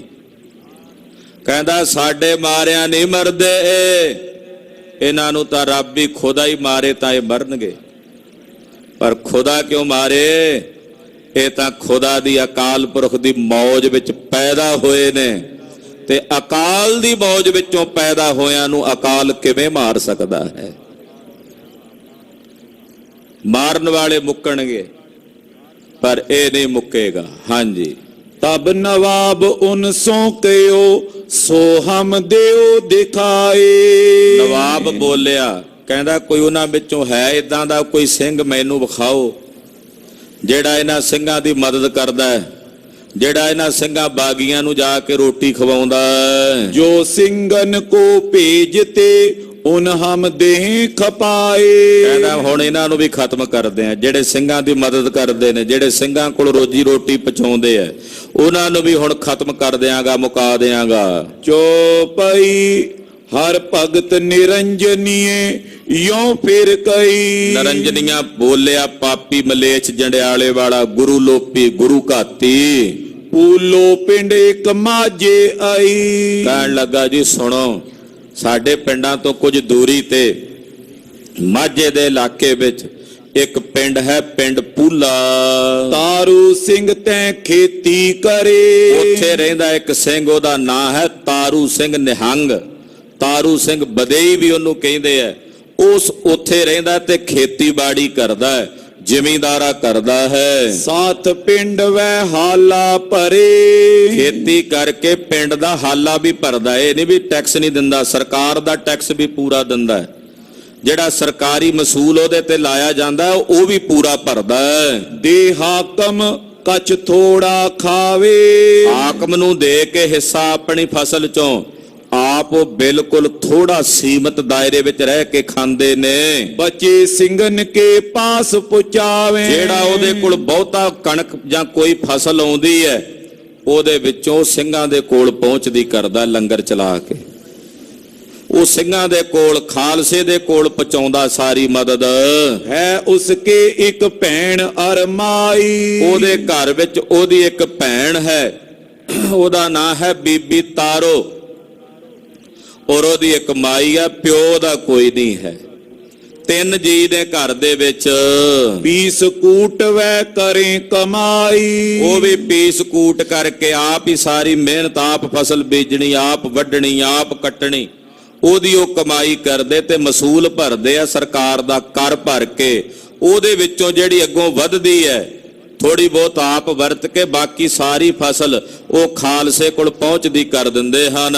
ਆਪ ਖਾਏ ਵੈ ਰੁੱਖੀ ਮਿੱਸੀ। ਆਪ ਰੁੱਖੀ ਮਿੱਸੀ ਖਾ ਲੈਂਦੇ, ਕਦੇ ਨਾ ਵੀ ਖਾਣ ਤਾਂ ਆਪਣਾ ਡੰਗ ਟਪਾ ਲੈਂਦੇ ਨੇ। ਮੋਟਾ ਪੈਰ ਆਪ ਰੈ ਲਿੱਸੀ। ਔਰ ਕਹਿੰਦੇ ਸਿੰਘਾਂ ਨੂੰ ਕੱਪੜੇ ਪਵਾਉਂਦੇ ਆ, ਆਪ ਲਿੱਸੇ ਹੀ ਰਹਿੰਦੇ ਆ, ਯਾਨੀ ਕਿ ਖੱਦਰ ਆਦ ਦਾ ਕੱਪੜਾ ਪਾ ਲੈਂਦੇ ਆ। ਜੇ ਉਹ ਵੀ ਜਿਹੜਾ ਪਾਟੇ ਨਾ ਕਈ ਦਿਨ ਜਿਹੜਾ ਮੋਟਾ ਆਦਿਕ ਕੱਪੜਾ ਹੁੰਦਾ ਉਹ ਬਾਹਰ ਸਿੰਘਾਂ ਕੋਲ ਭੇਜ ਦਿੰਦੇ ਹਨ। ਜੋ ਬਚੇ ਸੋ ਸਿੰਘਨ ਵੀ ਦੇਵੇਂ। ਉਹ ਯਤਨ ਕਰਦੇ ਆ ਵੀ ਵੱਧ ਤੋਂ ਵੱਧ ਬਚਾ ਕੇ ਆਪਣੇ ਘਰ ਵਿੱਚ ਸਿੰਘਾਂ ਦੀ ਮਦਦ ਲਈ ਭੇਜੀਏ। ਓਏ ਬਿਨ ਸਿੰਘਨ ਔਰ ਨ ਸੇਵੇਂ। ਉਹਦੇ ਬਿਨਾ ਸਾਡੇ ਇਲਾਕੇ 'ਚ ਕੋਈ ਹੋਰ ਸਿੰਘਾਂ ਦੀ ਮਦਦ ਨਹੀਂ ਕਰਦਾ, ਉਹ ਕੱਲਾ ਹੀ ਆ ਤਾਰੂ ਸਿੰਘ ਨਿਹੰਗ ਸਿੰਘ। ਬਾਂਗ ਸਲਾਤ ਸੁਨ ਮੂੰਦੇ ਕਾਨ। ਐ ਬਹਾਦਰ ਖਾਨ ਬਹਾਦਰ ਇੱਕ ਹੋਰ ਇਹੋ ਜਿਹੀਆਂ ਗੱਲਾਂ ਝੂਠੀਆਂ ਬਣਾਉਂਦੇ ਹੁੰਦੇ ਆ, ਝੂਠੇ ਨਿਰੰਜਨੀਆਂ ਕਹਿੰਦਾ ਜਦੋਂ ਉੱਥੇ ਬਾਂਗ ਦਿੱਤੀ ਜਾਂਦੀ ਕੰਨ ਮੁੰਦ ਲੈਂਦਾ ਆਪਣੇ, ਉਹ ਕੰਨਾਂ 'ਚ ਉਂਗਲਾਂ ਪਾ ਲੈਂਦਾ ਵੀ ਮੈਂ ਬਾਂਗ ਨਹੀਂ ਸੁਣਨੀ। ਹਾਲਾਂਕਿ ਇਹਨਾਂ ਤਾਂ ਖਾਲਸਾ ਵਿਰੋਧ ਕਰਦਾ ਨਹੀਂ, ਕੋਈ ਬਾਂਗ ਦੇਵੇ ਕੁਝ ਦੇਵੇ, ਸਿੰਘ ਨੂੰ ਤਾਂ ਆਪਣੇ ਕੰਨਾਂ 'ਚ ਗੁਰੂ ਕਾ ਸ਼ਬਦ ਹੀ ਸੁਣਦਾ ਹੈ। ਉਹ ਜਾਣ ਬੁੱਝ ਕੇ ਹੁਣ ਅੱਗ ਲਾਣੀ ਹੁੰਦੀ, ਇਹੋ ਜਿਹੇ ਬੰਦਿਆਂ ਦਾ ਸੁਭਾਅ ਹੁੰਦਾ। ਕਹਿੰਦੇ ਜੀ ਜਦੋਂ ਬਾਂਗ ਦਿੰਦੇ ਨੇ ਨਾ ਸਾਡੇ ਪਿੰਡਾਂ ਵਾਲੇ ਪਾਸੇ, ਤੇ ਤਾਰੂ ਸਿੰਘ ਆਪਣੀਆਂ ਕੰਨਾਂ 'ਚ ਉਂਗਲਾਂ ਦੇ ਲੈਂਦਾ। ਰੋਟ ਸ਼ੀਰਨੀ ਪੀਰ ਨਾ ਖਾਨ। ਉਹ ਪੀਰਾਂ ਦੀ ਜਿਹੜੀ ਰੋਟ ਦਿੱਤਾ ਜਾਂਦਾ ਜਾਂ ਸ਼ੀਰਨੀਆਂ ਦਿੱਤੀਆਂ ਜਾਂਦੀਆਂ ਨੇ ਉਹ ਨਹੀਂ ਖਾਂਦੇ। ਜੇ ਕੋਈ ਦੇਵੇ ਨਾ ਕਹਿੰਦੇ ਅਸੀਂ ਨਹੀਂ ਖਾਣਾ ਮਲੇਛਾਂ ਦਾ, ਇਹ ਮਲੇਛਾਂ ਦੀ ਰੋਟ ਆ ਸ਼ੀਰਨੀਆਂ। ਵਾਕੇ ਸਿੰਘ ਛਕਦੇ ਵੀ ਨਹੀਂ। ਜੈ ਤੈ ਕਾ ਜੇਵੇ ਪ੍ਰਸਾਦ, ਉਹ ਨਹੀਂ ਸਿੰਘ ਮੇਰਾ ਆਦ ਜੁਗਾਦ। ਤਨਖਾਹ ਨਾਮਿਆਂ ਵਿੱਚ ਮਹਾਰਾਜ ਜੀ ਦੇ ਬਚਨ ਨੇ ਵੀ ਜਿੱਥੋਂ ਕਿੱਥੋਂ ਲੈ ਕੇ ਪ੍ਰਸ਼ਾਦ ਛਕ ਲੈ, ਕਿਸੇ ਪੀਰ ਤੋਂ ਕਿਸੇ ਕਬਰ ਤੋਂ ਜਿੱਥੋਂ ਮਿਲੇ ਲੈ ਕੇ ਛਕ ਲਵੇ, ਉਹ ਮੇਰਾ ਸਿੰਘ ਨਹੀਂ। ਮਹਾਰਾਜ ਜੀ ਕਹਿੰਦੇ ਸਿੰਘ ਉਹ ਹੈ ਜਿਹੜਾ ਕੇਵਲ ਗੁਰੂ ਕਾ ਪ੍ਰਸ਼ਾਦ ਲਵੇ, ਜਿਹੜਾ ਗੁਰੂ ਸਾਹਿਬ ਨੂੰ ਪ੍ਰਵਾਨ ਹੋਵੇ, ਜਿਹੜਾ ਗੁਰੂ ਘਰ ਚੋਂ ਪ੍ਰਾਪਤ ਹੋਵੇ। ਥਾਂ ਥਾਂ ਤੇ ਨਹੀਂ ਸਿੰਘ ਜਾ ਕੇ ਮੂੰਹ ਮਾਰਦੇ ਫਿਰਦੇ। ਤੋ ਇਸ ਕਰਕੇ ਪੀਰਾਂ ਦੇ ਉੱਤੇ ਜਾ ਕੇ ਸ਼ੀਰਨੀਆਂ ਖਾਣੀਆਂ, ਉਹਨਾਂ ਦੇ ਰੋਟ ਖਾਣੇ, ਇਹ ਸਿੰਘਾਂ ਦਾ ਕੰਮ ਨਹੀਂ। ਕਹਿੰਦੇ ਤਾਰੂ ਸਿੰਘ ਸ਼ੀਰਨੀ ਮੋੜ ਦਿੰਦਾ ਹੈ।